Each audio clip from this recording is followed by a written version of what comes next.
अस्सलाम वालेकुम। यूँ तो पाम प्लांट्स की बहुत सी वैरायटीज़ पाई जाती हैं, लेकिन मैं आपको आज जिस वैरायटी के बारे में बता रही हूँ इसको बैम्बू पाम कहते हैं। इसके अलावा इसको केन पाम भी कहा जाता है।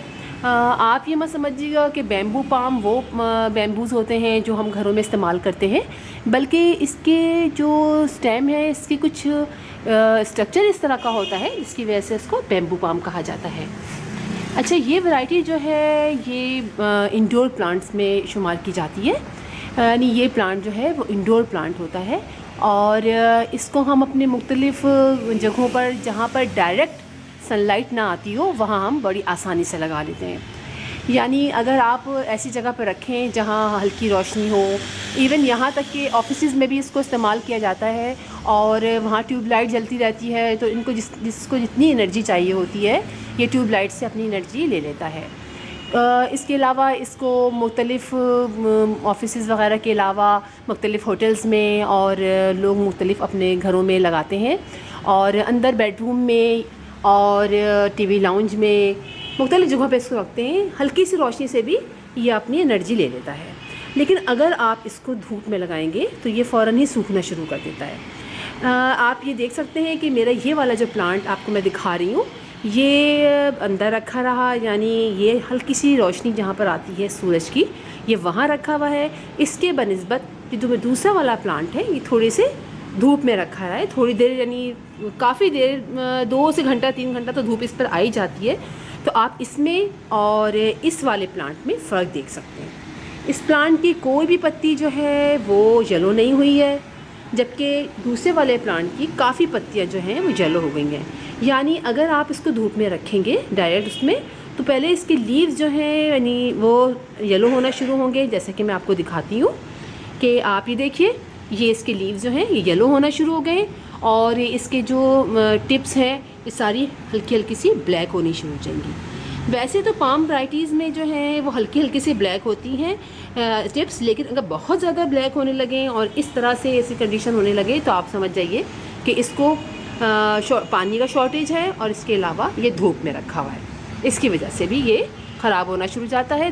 थोड़े ही दिनों में इसकी ये स्टिक जो है वो आहिस्ता आहिस्ता खुद ब खुद सूखनी शुरू हो जाती है। ऊपर से तो सही रहती है लेकिन नीचे से सूखती भी ये अचानक से जब आप उसको लगाएंगे हाथ लगाएंगे तो ये बिल्कुल टूट जाएगी। तो ये वजह है कि इसको हम धूप में नहीं रख सकते। अच्छा, ये एक बहुत हार्डी प्लांट है, यानी आप इसको पानी अगर 2 से 3 दिन ना भी दें तो ये बर्दाश्त कर लेता है, इसलिए कि इसकी जड़ों के अंदर इसके स्टेम के अंदर काफ़ी पानी होता है। पानी की अगर हम बात करते हैं कि जिस इलाके में आप रहते हैं उसी इलाके के लिहाज से आप इसको पानी दीजिएगा। अगर आप ऐसे इलाके में रहते हैं जहाँ ठंडक ज़्यादा पड़ती है और एटमॉस्फेयर ज़्यादा ठंडा रहता है तो आप जो है वहाँ पानी कम दीजिएगा। लेकिन कराची जैसे इलाके में जहाँ बहुत ज़्यादा गर्मी भी पड़ती है, सर्दी तो इतनी पड़ती नहीं है, तो इसके लिए हमें रोज़ाना पानी देना पड़ता है। अगर हम पानी कम देते हैं तो इसका निशानात भी पता चलने शुरू हो जाते हैं, अलामात जो हैं वो आप देखिए कि मेरे इस जो दूसरा वाला प्लांट है इसको धूप में भी रखा था और थोड़ा इसमें पानी की भी कमी हुई, तो आप ये देख सकते हैं कि इसका जो ये वाला पोर्शन है आप देखिए लीव्स का ये येलो होना शुरू हो गया है। इसके अलावा इसके टिप्स जो है ना इस प्लांट की देखिए टिप्स जो है ये ब्लैक होनी शुरू हो जाती है। तो आप ये बात याद रखें कि इसका मतलब है कि आपने इसमें पानी कम दिया है और आप पानी इसको ज़्यादा दें। इसके अलावा ये कि मिट्टी जो है वो आप कोई सी भी इसमें इस्तेमाल कर सकते हैं, लेकिन वेल ड्रेन सॉइल हो तो बहुत अच्छा है। ये प्लांट जो है मेरे पास 10 से 12 साल से है। मैंने एक छोटा सा प्लांट लिया था तो नर्सरी से वाले ने मुझे बताया नहीं कि इसको किस तरह से आपने लगाना है क्या है। ये प्लांट जो था वो इतना बड़ा था, जो आप देख रहे हैं वाला प्लांट, ये इतना बड़ा प्लांट था। तो मैंने इसको पहले छाँव में रखा, धूप में रखा, खुद ही कुछ ना कुछ करती रही, तो आहिस्ता आहिस्ता ये ग्रो हुआ और इसके बाद ये बहुत ज़्यादा कंजस्टेड बहुत बड़े पॉट में मैंने लगाया था तो वो काफ़ी हो गया और इतना बड़ा हो गया। ये इतना खूबसूरत प्लांट है कि लगता है कि जैसे आर्टिफिशियल है, तो आर्टिफिशियल है। और मैंने जो है वो इसको अपने बेडरूम में भी रखा, अपने लिविंग रूम में भी रखा, तो बहुत से लोग समझते थे कि ये आर्टिफिशियल प्लांट है।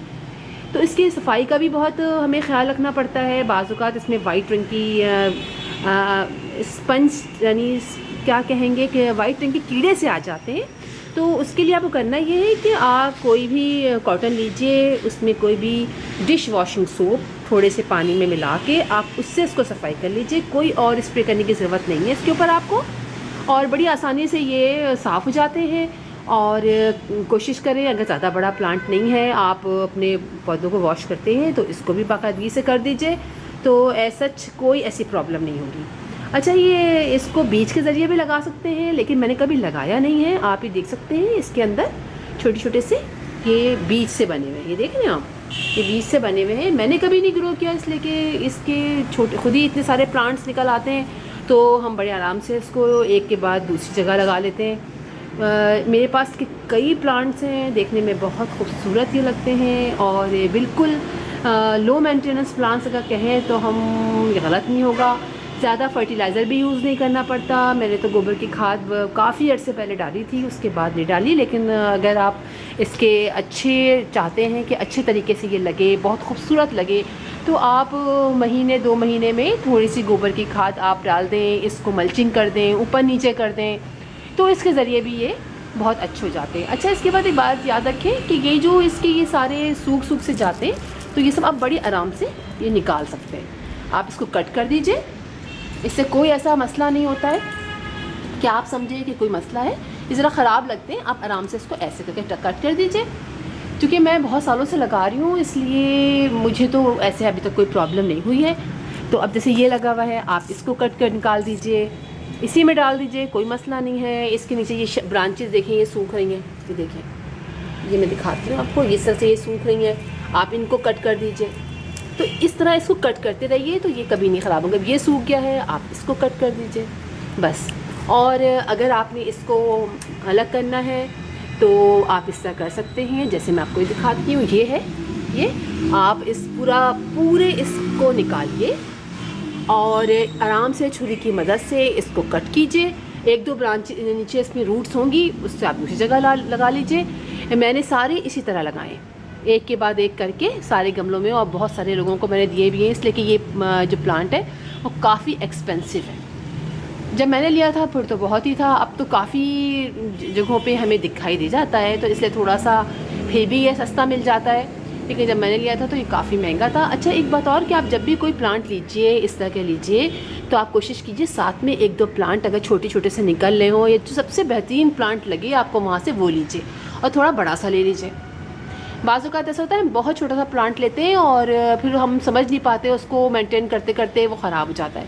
तो थोड़ा सा, ज़्यादा बड़ा नहीं, थोड़ा बड़ा सा ले लीजिए और उसको लगाइए, और आराम से आप देखेंगे कि बड़ी आराम से ये आपके घर में लग जाएगा। बस ये बात याद रखें कि इसको धूप में नहीं रखना है, जहाँ अच्छी ब्राइट रोशनी आती हो सन की, वहाँ रखें आप। और देखने में ये बहुत लो मेंटेनेंस प्लांट है, बहुत खूबसूरत प्लांट है, आप ज़रूर ट्राई कीजिए अपने घर में। और मुझे तो आपको बताया था पहले भी मैंने कि मुझे बड़े बड़े प्लांट बहुत पसंद हैं। अब अभी देखें मेरा कितना ज़बरदस्त हो रहा है, ऊपर से नीचे तक बहुत खूबसूरत, बहुत लश ग्रीन है। तो इस तरह आप भी कीजिए, इंशाल्लाह कोई प्रॉब्लम नहीं होगी। कोई प्रॉब्लम आपको हो इसके बारे में तो आप बिल्कुल मुझसे पूछ सकते हैं। इंशाल्लाह फिर किसी और वीडियो में किसी और टॉपिक के साथ आपसे मुलाकात होगी। तब तक के लिए अल्लाह हाफिज़।